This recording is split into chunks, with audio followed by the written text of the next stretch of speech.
ছেড়ে দেওয়া হয়। ऑफ डेमोक्रेसी क्या यही है? ये क्या हो रहा है? टीयर गैस छोड़े जा रहे हैं हम पे।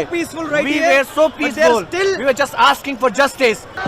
এখন পর্যন্ত আমাদের কাছে যে তথ্য রয়েছে, ভারতের এই যে আন্দোলন, এই আন্দোলন একেবারে মোদি বিরোধী আন্দোলনে পরিণত হয়েছে। প্রথমত তারা চেয়েছিল যে শিক্ষামন্ত্রীর পদত্যাগ করতে হবে, কিন্তু শিক্ষামন্ত্রীর পদত্যাগের পাশাপাশি এখন আন্দোলন আস্তে আস্তে আরও বেশি জোরালো হচ্ছে।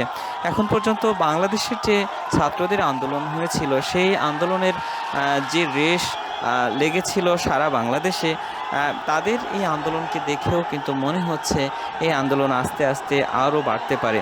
আমরা আপনাদেরকে যেমনটি জানাতে চাই, সবাই কিন্তু মানে একসাথে যে সকল রাজনৈতিক যে সকল দলগুলো রয়েছে, ভারতের বিজেপির বাইরে যে সকল রাজনৈতিক দল রয়েছে, বিরোধী দল রয়েছে, তারা এই আন্দোলনে শরিক হওয়ার জন্য তারা আসছেন এবং আমরা